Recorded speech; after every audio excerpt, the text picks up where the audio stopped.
Iba ng level ang usapan ngayon. Pakinggan nga natin ito. Halili. Budget din namin. Yan ang pasilip na sagot ni First Lady Liza Araneta Marcos tungkol sa ugnayan nila ngayon ni Vice President Sara Duterte. Sinabi yan ni Liza sa teaser ng panayam sa kanya ni Anthony Taberna sa Tune In kay Tunying. Ayon pa kay First Lady, naging mabait siya kay VP Sara, pero meron daw siyang hindi matanggap. I mean, for me, nasaktan ako because my husband will do everything to protect you. You ran together, di ba? Sama-sama tayo babangon muli. Pupunta ka sa rally, tatawagan yung presidente mong bangag, di ba? You're going to laugh. Tama ba yan? Even Lenny never did that.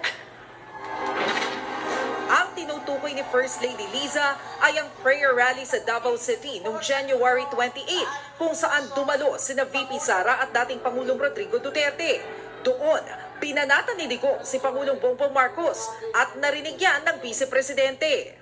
Si Bongbong Marcos bangag noon, ngayong presidente na bangag natin ang presidente. May drug addict tayo na presidente. Hindi malinaw kung tumawa nga ba si VP Sara sa mga banat ng kanyang ama.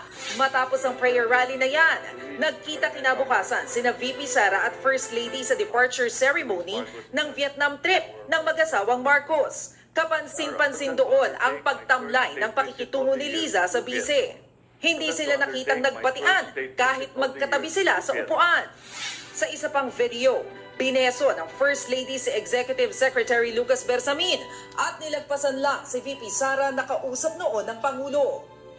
Noong February 2 naman, sa isang event, ilang beses tinanong ng media si Liza kung kumusta ang samahan nila ng PC, pero hindi siya umimik. Ma'am, sorry. Just a quick reaction. Nagkausap na po ba kayo ni VP Sara? Ma'am, any, lang po, short reaction lang, ma'am. Sa isang punto, napatakbo pa siya. Ilang araw matapos niyan, si Vice President Sara naman ang tinanong at ang sagot niya lang. No comment. I have no comment on that at the moment. Sa kabila niyan, sinabi noon ng bise na wala namang problema sa samahan nila ni Pangulong Marcos. Pero nagpatuloy ang mga patutsyada ni dating Pangulong Duterte na binuweltahan naman ni PBBM tungkol sa umano'y secret o gentleman's agreement sa China. Noong Lunes lang, natanong si Pangulong Marcos kung kumusta ang relasyon nila ni Vice President Sara. Ang sagot niya, It's complicated.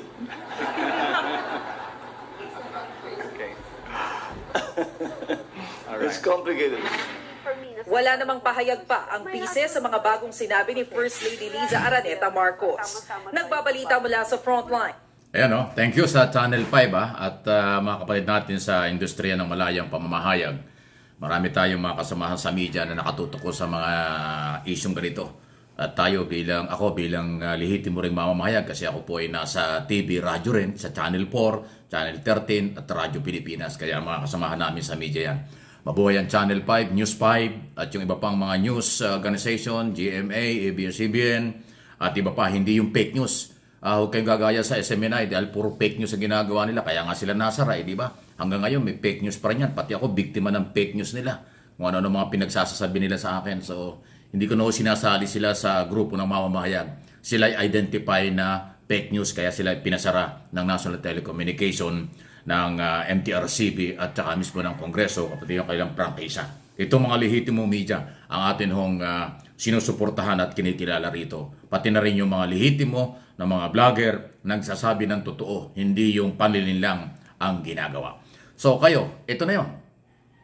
Sa tingin ko po, sira na. Wala na. Mahirap na magamot yan.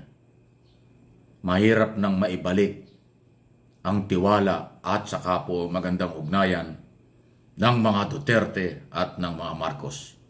Dahil nga po nagsalita na ang Pangulo, lalo na si First Lady. Pag First Lady po ang nagsalita, iba ang dating niyan. Asawa yan eh. Yan ang una nakakaramdam ng sakit ng mga sinasabi ng ibang tao sa kanyang asawa. Dahil kawalan ng respeto bilang sa isang Pangulo, walang kawalan ng respeto sa isang tao, yun po yung mabigat. Ramdam yan ng asawa.